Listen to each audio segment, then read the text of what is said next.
So many relationships start at events. So many relationships that people have with other individuals and or brands start at in-person events. Welcome to the Impact Roadmap, a podcast designed to give you the practical, concrete steps to grow your nonprofit or future-forward business in a sustainable way. I'm your host, Joey Goon. Let's get into the episode. Hey, welcome to the Impact Roadmap podcast. I am your host, Joey Goon. Today, I have a digital marketing extraordinaire, Taylor Shanklin. Her company is Barlele, and she also has a company called Creative SHIZZLE, which we'll talk a little bit more about as well. Taylor, you are a TEDx speaker. We need to talk about that. You have a podcast, which is the Creative SHIZZLE or Talk SHIZZLE podcast. You're a producer, a marketing innovator in the social impact sector. You have helped hundreds of organizations tell their stories and clarify their messaging in a digital channel. You're the founder and CEO of Barlele and also Creative SHIZZLE, where you're helping companies grow and you're helping nonprofits build memorable brands through strategy and design services and products. What else would you like to add to that bio? Did I miss anything? I want to make sure I didn't. No, I have a dog and children. They take up a lot of time too. I don't need anything else on that list, Joey. Let's be real. You said you have a dog and kids? Yeah, a dog and kids. Yeah, so I guess 3 kids, basically. 2 kids, 1 dog. That equals 3 kids. How old are your kids and what are their names? All 3 of them. Yeah, my son is 12. He'll be 13 soon. So don't get me started about that. Wyatt, and then Colleen is 10. And Lady, the dachshund, is 2. Tell our audience a little bit about your companies and what you do, Taylor.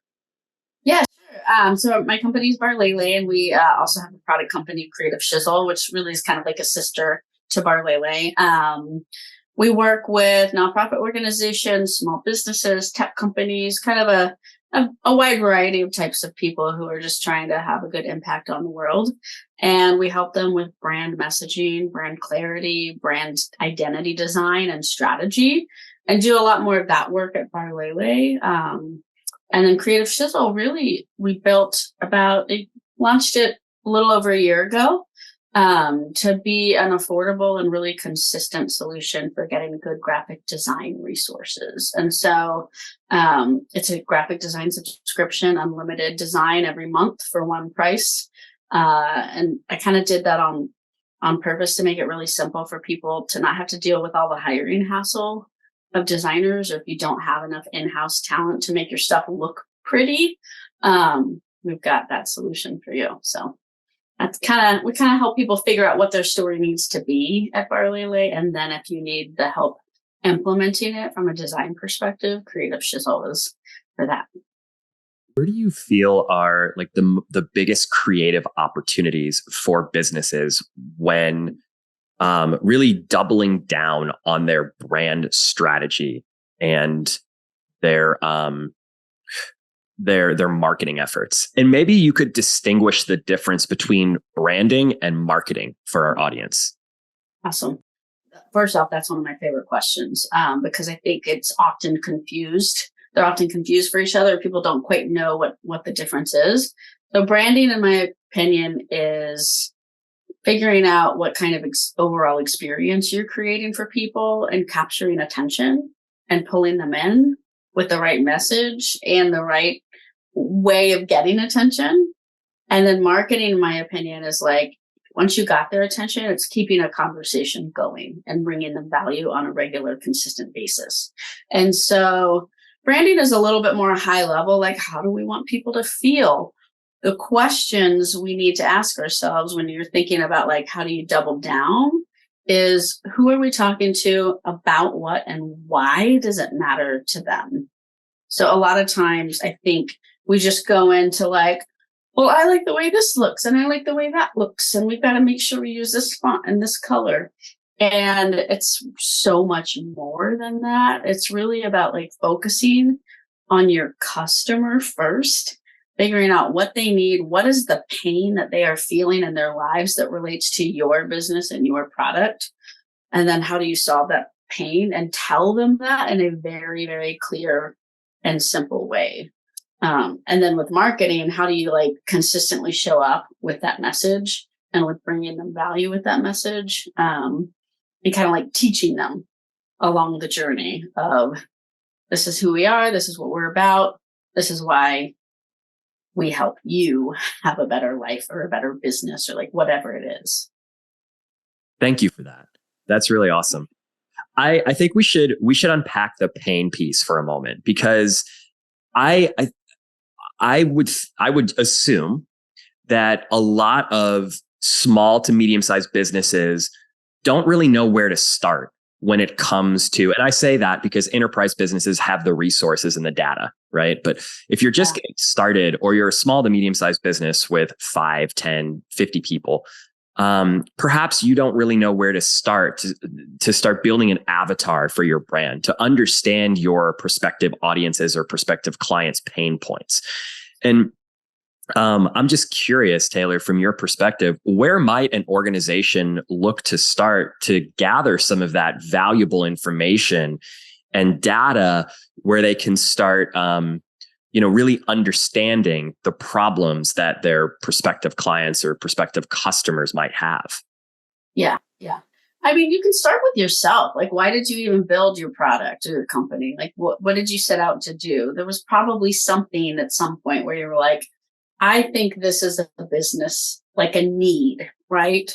So like kind of thinking about like, here's the market, here's what's called product market fit, right? Like figuring out like there is a need in this market that doesn't seem to be getting filled in this way that I think I can fill that, need. And so like kind of like first take a step back and go back in time to figure out like, what was it that we were trying to do when we saw a gap in the market and decided to build our company, right? Then it's as simple as like going around and first off, if you have customers already, like go ask them like, hey, what are your greatest pain points? What are you running into? Have a conversation with them, have a phone call, do qualitative research to like ask the actual customer. I get on the phone with our clients. I'm like, what are you running into these days? Like, what are you struggling with? It doesn't have to be these hard, difficult questions, but literally saying like, what's on your brain? For me, what are you feeling concerned about or nervous about, or what are you struggling with in the world of digital or social media or brand, and then, I mean, you can also do stuff. Sometimes I put up like things as simple as LinkedIn polls to like, kind of like if you've got a decent amount of followers or connections on LinkedIn really likes, the algorithm really likes polls. And so like put a poll up like, hey, target avatar, like call them something, right? Like, hey, crowd, and like ask, like pose a question, like when it comes to social media, what are your top pain points? And then give them a few options and then say other and say, if you don't see it here, comment. And so you can do a couple of things with polls and surveys and things like that. You can get a conversation going, which like brings attention to your brand. You can ask the crowd, what are they actually struggling with? Because a lot of times you can like make assumptions. And I think it's like you can make hypotheses, but then go like test those hypotheses by actually asking the crowd, the market, and also your current customers.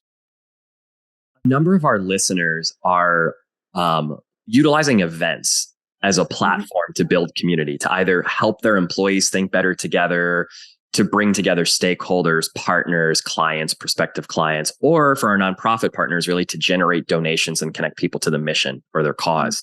And so as an event and video production company, I think it's really important for us, especially for those people that are listening that are planning events, to really maybe we could spend some time, Taylor, discovering or exploring the intersection between our two agencies and how you can leverage your events as a way. This is maybe one discussion, is how to leverage your events as a way to gain valuable insights into your most important relationships, because it doesn't just have to be LinkedIn, right? Like if you have a captive audience, like we met at Raise, a super cool conference in Nashville, you and I, and we met because we were on site podcasting. Like we're creating content. People are walking by this booth and we're on site creating content at this event. And this was a sponsorship that gave us the opportunity to sort of cherry pick and hand select guests or attendees at the conference that we wanted to interview. Super cool. So that's one creative way that you can, start to build relationships, create content, get information from people who are attending.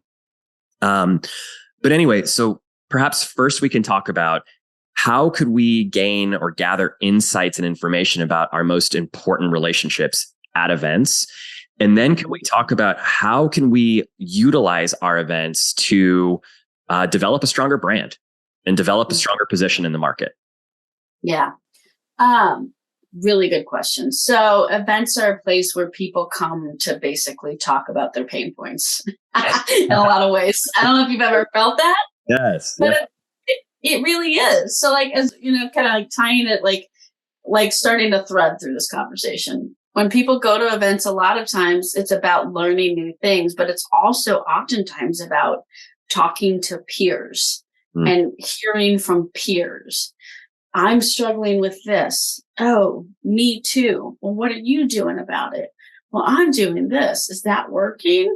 Yeah. No, and so like I find you and I, we met at that podcasting sponsor booth and then started talking about podcasting, right? Like we're both podcasters. What kind of pain do we have as podcasters? Things like that. So you kind of naturally get into those types of conversations at events.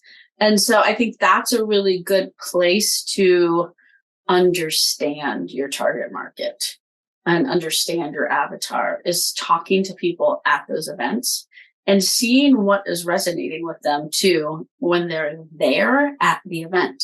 You can tell if people are falling asleep in a session or if people are really engaged in a session. And that, as an event organizer, can tell you like, okay, this is a topic that interests people, and this is a speaker that interests people, or this is a speaker that's not so hot, or this is a topic that's maybe people just aren't that interested in. And so I think there's a lot that you can do to kind of like learn about your avatar at events by kind of digging in with them. And then in terms of kind of like brand building and brand awareness through events, I mean, one, it's just like, people still want to get together in a room. People like people, and people like getting out of the office, despite the fact that a lot of us also love this like remote lifestyle now. Getting out of the office, like, is still, and being around people in person is something that we just need as human beings. So I think like being the one who kind of like organizes that meeting, one, I mean, that's good from a brand perspective. And two, like, I don't know, like creating a memorable experience like Raise. I've been going to Raise for years now. And why? Because they do a great job with that conference. It's fun. I see friends there. Like, I have a really good time. They created this really memorable brand experience for their conference. And it keeps me coming back. I think I've been to like 4 or 5 Raises now. I don't know. Did that answer the question? I was a little bit all over the place there. I mean, we can just like, ad hoc or jam, go back and forth with this question, because there's so much. It's a loaded question. There's no right answer, but it's just like, just maybe an experience share here is, if you're out there producing a large conference, maybe you're not, I mean, there's so many different types of events, right? But let's use this conference that we're talking about as an example. But perhaps you're not an association. Maybe you're a company and you want your employees to think better together or work better together or understand the pain points that your employees are facing. We had one organization where this was their goal. Their employees are relatively disconnected from the central hub. And they, because they are a processing facility, their employees are working on the line.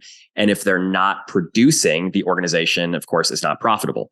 And so there's churn, there's turnover. And so one of their main goals as an organization was to say, listen, we know because of COVID, as a processing facility manufacturing consumer goods, since then, in the last 3 years, we have been working people like crazy. And we understand that the employees want to feel that love and appreciation and recognition.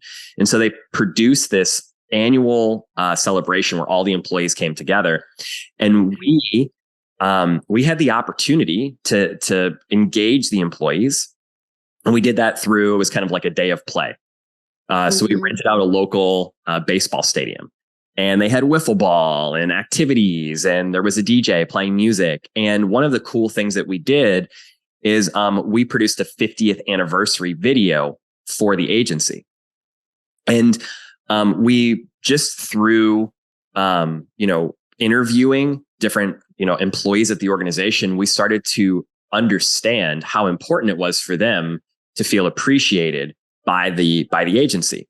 And so we came up with this approach for a video campaign where, we're basically trying to humanize the brand, right? Where ultimately what this came down to was employees felt disconnected from the end user or the consumer. And so we decided to create this campaign where we're going to connect the consumers of this product to the people making it in the warehouse. Mm-hmm. And so it's really helping to bridge that gap where they can meet each other and connect with each other. And this was all done from information we gained or gathered at an event just by having those organic conversations with the employees of this organization. Yeah. By the way, have you done in-event surveys, Taylor? Have you? Yeah. Yeah. Have I done any event surveys? Surveys? Usually like a virtual event. I actually have never myself done like the collecting of event surveys for an in-person event or anything like that. I think we should do them. I think a lot of people do them. I like reading them. I speak at a lot of events, and so it's actually really helpful to get the feedback. But I do run them when I'm like doing like webinars and like virtual events and things like that, and that's helpful because then people can kind of know like what I like is you can actually do them more live now too. With there's technology that makes it easy to poll the audience and do like live polling and live surveys. I don't know if you've done any of that at your events, but that is pretty cool when you can see like feedback happening in the actual session with the audience. Heck yeah. We did that recently at a gala where we did a live poll and we asked people how long they'd been a donor for the organization and gave them multiple choice. It's like first time donor, been here 3 to 5 years, been here 5 to 10 years, been here 10 years plus. And then we paused and we asked the donors who had been involved in the event for more than 5 years to stand, and they were recognized and applauded. They sat down, and then we realized 60% of the room was there for the first time that night. Oh, wow. So we asked those first time donors to stand, and we asked them to remain standing. And we had the 10-year donors go up to them and we said, hey, this is an opportunity for you to go out and love on those first time donors and welcome them to our community. So all the 10-year donors went out and found a first time donor that was standing, high-fived them, hugged them, gave them all the shizzle, told them that, we honor you, recognize you, so on and so forth. And so just trying to utilize technology as a way to, build that element of community. Totally. Yeah. I love it. Well, and a lot of times, like I'll use a live poll during a presentation or something like that, or at an event at the very beginning to like kind of gauge, like, where are you at as an audience, like experience levels with this topic, things like that even can be helpful to then steer the event or the presentation or your interaction with them in that moment when you're live together, steer it in the right direction, kind of based on what you're asking them right at the start of that relationship, really. Because a lot of times, like you are at an event, so many relationships start at events. So many relationships that people have with other individuals and or brands start at in-person events. So, So Taylor, in the realm of branding, when it pertains to events and videos, collaboration is key. And I can think of no stronger prospective partnership than that of our company and your company, where we're coming together to sort of envision a brand. And it's all about effective collaboration between branding experts like yourself and event and video production teams like ours. And so how how do you envision effective collaboration between an agency like ours and an agency like yours to create these really memorable and cohesive experiences? Yeah, I think it's such a good question. It's such a good thing to think about, especially if you're thinking about doing events yourself or if you have events that need a refresh.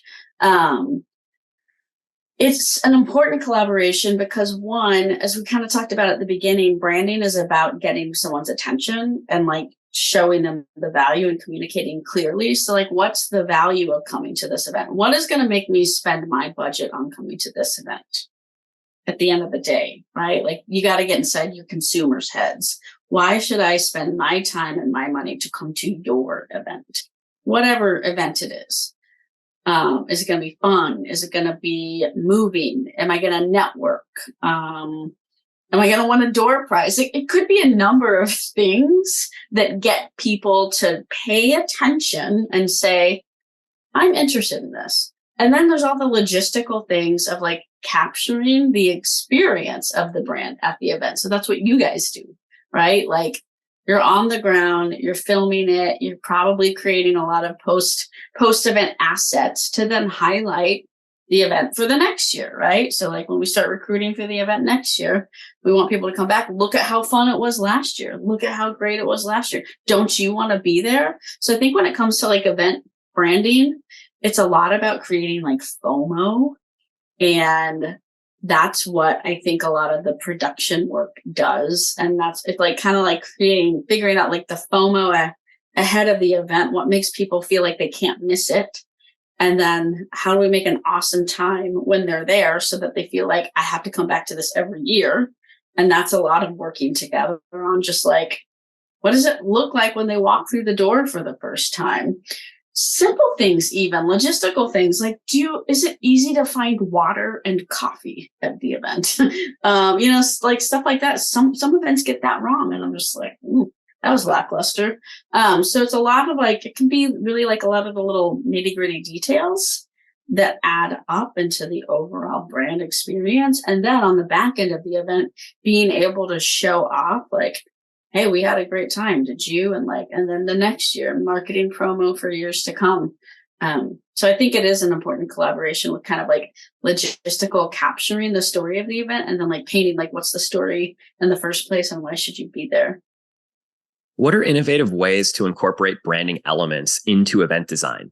Because storytelling is something that you all, advertise and promote, and, it's a big part of who you are and what you do. So how are you like weaving that story and connecting the audience to the brand experience? Like, what are ways that event organizers can incorporate elements of their brand into their design without overwhelming the audience? Yeah. I mean, that's a big question. It could go in a lot of directions. We put a TV monitor in the urinal, so when people are taking a bio break, we're like, hey, and I am the ambassador of this brand, and I just want to thank you for attending. Even while you're taking a bio break, we want to let you know how much we love you. Yeah, that would be one way to do it. Yeah.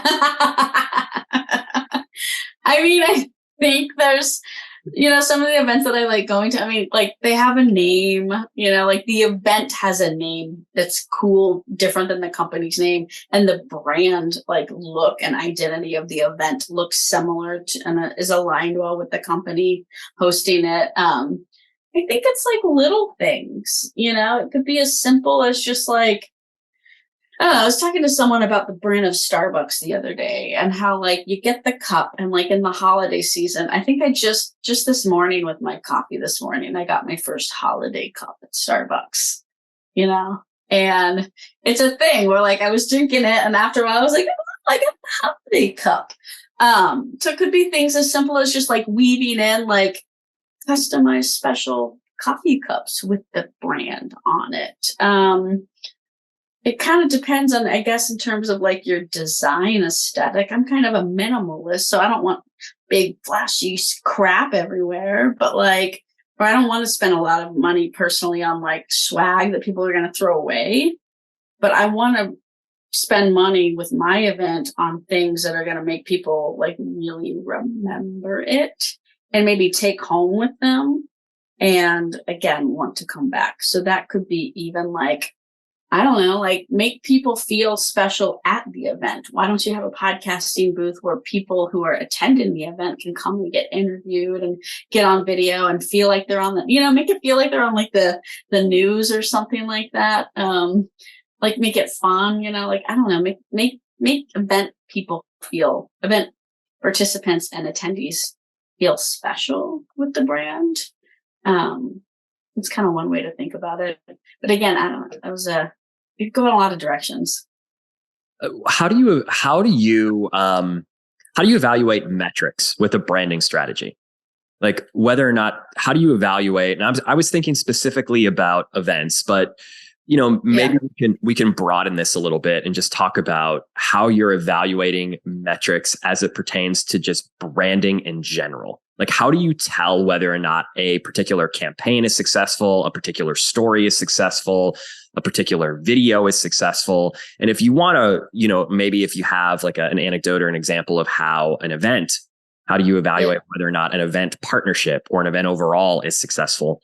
And whichever direction you want to go with that question, but let's unpack the metrics, because you mentioned qualitative a moment ago.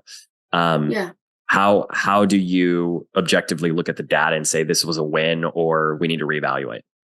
Yeah. Well, I mean, I think there's two different levels of metrics to kind of look at. There's like what you call kind of your surface level vanity metrics. And then there's like your more like quality metrics. Vanity metrics oftentimes can be important. It's like impressions, likes, kind of like that top of the funnel marketing metric. Like, are people seeing this?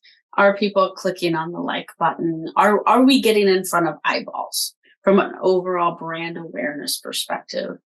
Then there's metrics that measure more like conversion. Like, are people actually downloading our guide? Are they giving us their email address? Are they booking a demo? Are they attending our event? Like the actual thing, like where I've seen you up here, people, and now I'm doing a thing with you, and now I'm even going to your event with you, right? So like kind of the ultimate conversion, like I'm buying. So really, like, I think with any kind of metrics, you kind of have to look at that, like, okay, what's kind of like the high level brand awareness metric, and then what's happening kind of like in the MOFU, the middle of the funnel.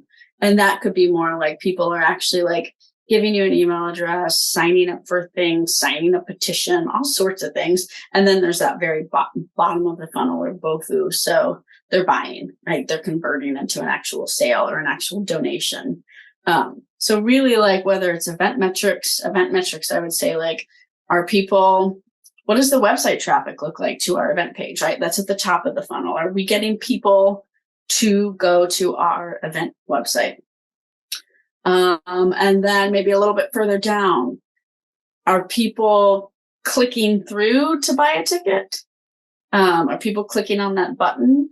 And then are they staying on the site for longer than 20 seconds? Are they like engaging with the content? Are they reading through what this event is about? And then the final metric is like, are they registering? Are they saying I'm going to attend? Are they buying a ticket? So I kind of like always kind of like to think about it as like general brand awareness, and then kind of middle of the funnel, like warming up and nurturing, and then closing the deal. And you're going to see, like, there's going to be a lot more people at the top of the funnel. Like, it's normal and natural for the funnel. It is a funnel to like narrow at the end. And so just trying to track what's a healthy conversion rate at different areas of the funnel for your industry. There's a bunch of benchmark reports and stuff you could probably go out and find, like just Google, marketing funnel benchmarks based on your industry name, to kind of get a guide for yourself. What are other businesses in my realm of the world doing?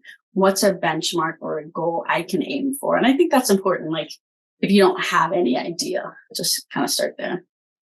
Can you walk us through a funnel, just like from a fundamental level of like help everybody understand, like maybe, how you're inviting people into your ecosystem, and maybe just an example of how you might take them through a funnel from the start to, conversion? Yeah. I'll give you an example. I'm really very gullible for Instagram ads. Okay. I buy a lot of stuff on Instagram, Joey. Great ads get shown to me on Instagram and I'm like, ooh, that looks interesting. And then a lot of times I'm like, I'll buy that. So I'll give you an example just of this weekend. I bought something off of Instagram, and I'll walk you through the funnel. So I'm on Instagram, I'm scrolling through like feeds. And in that feed, I see people I know that I also follow on Instagram. And I see a lot of brands that are marketing to me because they paid to be in front of me. So top of the funnel, I am a company paying to get in front of people like Taylor. All right. People like Taylor are marketing agency owners. Right. So I see a lot of businesses market services to other agencies all the time.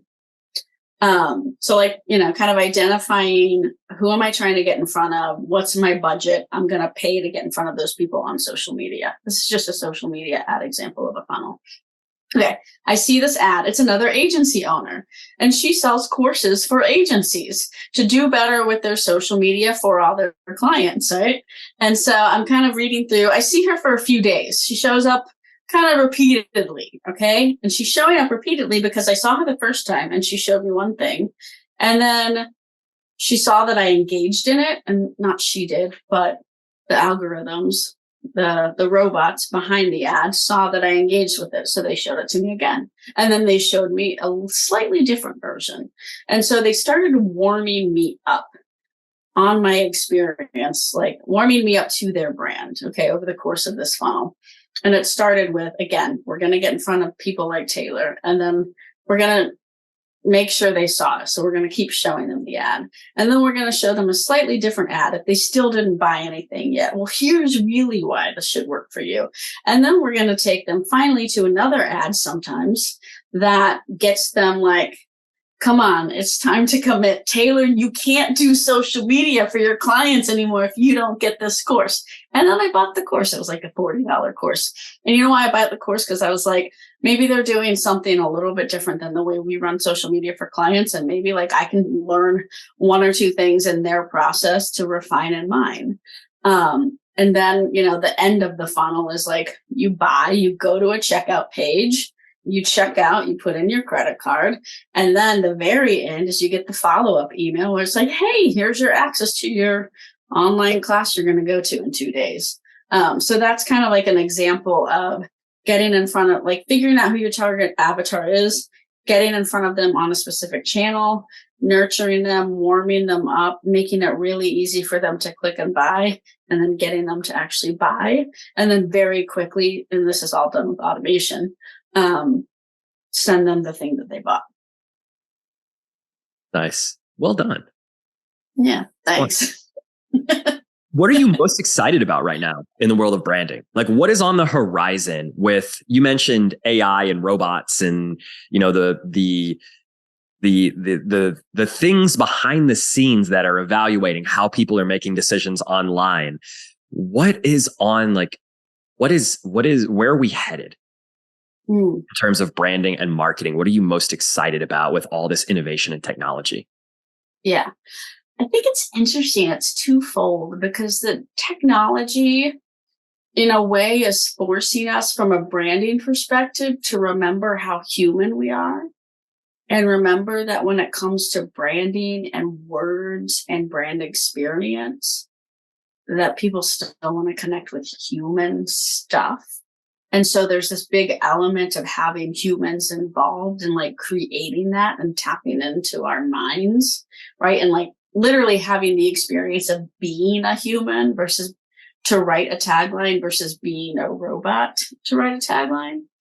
But then I think the robots are exciting for me, and I'm using them a lot and a lot more lately to just find efficiency, to speed stuff up.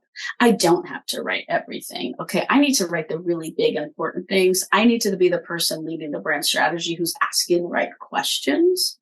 and then taking my experience as a human to help kind of paint the picture. And then I need to be using the robots to help me just like produce all the marketing stuff a lot faster. So I give the robots direction. I think something that's exciting for me is just getting better at using tools like ChatGPT, getting better at like writing prompts. I now have a bunch of prompts that I've been writing myself, like figuring out kind of what works for different areas of marketing. So like I need to write an email nurture series, like stuff like that. And like getting really good at training the robots for a particular brand to write the email series. And then I go through as the editor, and I did it in an hour instead of 5 hours. So it's really for me about like tapping into the humanness of people, but then using the robots to be a lot more efficient in how you work. Yeah, it's interesting. We're finding the same thing too. And I have some concerns with it, Taylor, in that the internet now is becoming like more so of an overly populated highway, that there's just so many cars on the highway that are sort of trying to veer in your direction. And now there's so much traffic that it's like, with these bots making it so much easier for people to get online and to produce content, you almost have to be more diligent and more thoughtful and more human than you were in the past. Like, how do we navigate that? Because we're going towards, and I mean, we're already there, but we're also now moving towards an environment where there's so much more content. It's like, how do you stand out in a sea of sameness, given what we know about ChatGPT and the fact that it's not slowing down, and there's so much now bot generated content out there on the internet? How do we stand out as brands? I mean, it makes me concerned too. So like, I'm not this person that's just like, AI is going to revolutionize everything and I just love the hell out of it. No, like a lot of it is scary. But that's why I kind of mentioned about like, I think there is this humanness that we have that the robots don't have. There's a lot of stuff that ChatGPT writes where I'm like, that sounds stupid, cheesy. Like, come on, no. And so like, I have to take my humanness to like edit it and rewrite it and refine it to stand out with what I actually know about people, because I'm a person. And so I do think that we have to be a little bit more diligent. I think just, again, getting creative and tapping into your humanness. So if you're a brand person or a marketing person, like, don't just default to whatever ChatGPT gives you. Go back to it and become really good at editing, and remember, like, go back to those pain points that maybe you as a human relate to, that the robot can't relate to because they're just a computer. But I think that's one of the things. I think it is hard to stand out right now because there's so much and it is overwhelming. And that is actually why I think going in person to events is one way to stand out, because there's so much like online and like noise. And when you take a minute to step outside and to step away from this computer and like go see people in person again and learn from people in person and hang out in person, I think events are actually going to have a big day again. Events were weird for a while because of COVID, but I think they've come back really strong. And I kind of think like the more that the robots start to enter our lives every day, I think we're going to see the more people start to crave the more human connection stuff.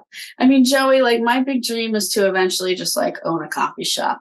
I don't want to be behind a computer all day long. I want to be like making coffee, talking to people, giving them a holiday mug, So like, I think a lot of times about, and that's not going to happen anytime soon at all, but I think a lot of times about like robot proof businesses And so like, if you're thinking about, you're getting worried that the robots are going to take over your business, one, figure out how to prevent that from happening.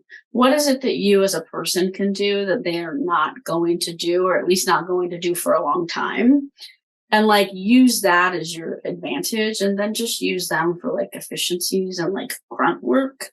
I know that went into a bigger, more philosophical answer than just branding, but hopefully it was helpful, because I think everybody should be concerned about it and be thinking about it. And like, how do you AI proof your business? I've been thinking about, how do I AI proof Barlele and Creative Shizzle? What are things that the robots just are never going to be able to do that we can still do for our clients? Yeah, it's the human element of connection and applying what you learn to make better decisions moving forward. Learning from failures, learning from what works, what doesn't work, and then applying that to make more thoughtful decisions. So with that in mind, we all do learn from failures. At least humans do, maybe not bots. I don't know, maybe they do as well.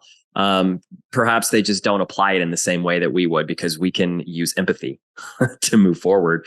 But can you maybe share a funny or unexpected brand mishap that turned out to be a valuable lesson? And how did you and the brand recover from that mishap? Ooh. And it doesn't have to be your brand specifically, perhaps, or one of your clients, rather. It could be anybody. Yeah. A brand mishap. Huh. Good question. I'm trying to think of a good one. I mean, I don't know. People frequently, this, maybe I'll just give it, I'm drawing a blank right now, but people frequently send out emails that say something bad on accident. And I think that brands who freak out about that are doing themselves a disservice. I think brands who come back with a funny oops email are doing themselves a great service in that scenario. And so, I did have a client, I think earlier this year, I don't remember exactly what was said. Oh, everybody on the list was Mark. Okay. There was just a goof in the first name, like the first name automation, And so their entire email list that day was, "Hi, Mark, comma." And so it was like, oh no, everybody's Mark. And then what we did, we came up with a funny email response, it didn't even take that much effort, but it was just kind of like, "Hey, we know you're not Mark." And we said something pretty funny about it. Like, you might not feel like a Mark today, but we thought you looked like one, or, something just kind of cheeky and funny, and making a joke of that. And then saying something like, sometimes the robots don't get it right, and our robots made a mistake today. We're sorry. And then insert the real first name. So like brands do that kind of mistake, that kind of brand blunder happens frequently. And I think when you use humor to like correct it, it usually lands really well with your audience. It's a great story. Thank you for sharing that. Taylor, are there things that we have not yet unpacked, branding wise or storytelling wise, that you really wanted to talk about today? Yeah, I think honestly, like kind of going back to the whole, like, how do you stand out? Like being human and being real is what's going to help you stand out. I think storytelling wise, what's working is people just being a little bit less produced at times. It's funny, more and more I'm seeing large brands run ads and things like video ads where it looks like I'm sitting in my basement telling you about my software. And it's a little funny to me, but apparently it's working because people just feel like, oh, that's real. That's how people are living these days. That's how people are working. I think the more real you can be, the better. By the way, speaking of being real and what we talked about a moment ago with failures, I literally not 60 seconds ago got an email. I've got 3 screens in front of me here, and this email popped up, and I wouldn't typically open it, but it said, "Oops, we messed up." So I had to open it because we are having this conversation right now.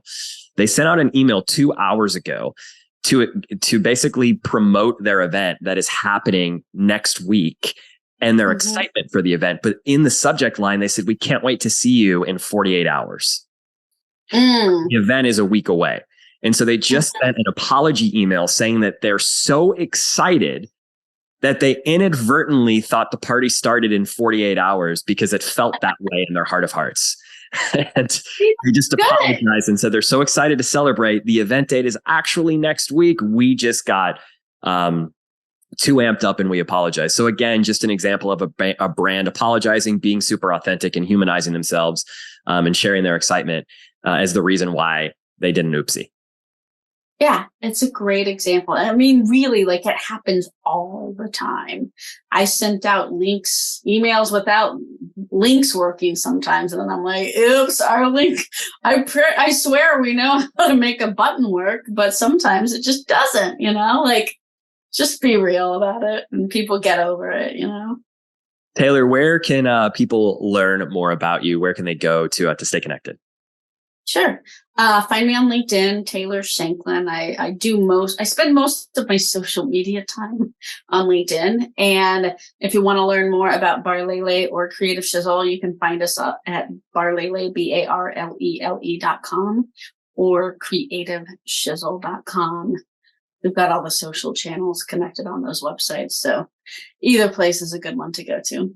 Nice. And you have a class that's about to launch, right? On Creative Shizzle? I do. So, next year we are going to I decided to kind of invest time and energy and money into creating a unique conference that's all about branding. I have a name. I'm calling it Brand Fluence, and we're going to be launching it next year. And we're going to probably launch kind of like an overarching thought leadership channel next year called Brand Fluence. That'll have kind of community and events and virtual events to start, and Creative Shizzle Academy, which is going to be a free series of online design courses. Nice. Yeah, that's super exciting. When will more information regarding the event be live?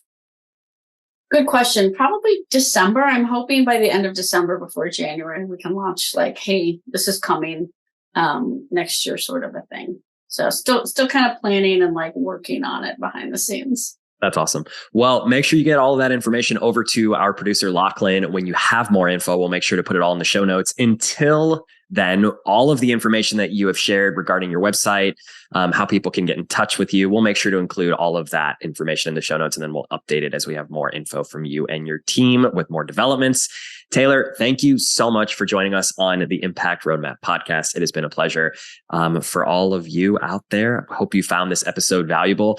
If you did, please share it, like it, subscribe, go over to your neighbor's house real quick, ring the doorbell, and invite them to listen to the podcast because, they may need the valuable insights too. Also, maybe share it with your grandma, your uncle, your best friends, brothers, cousins, sisters, baby cousin.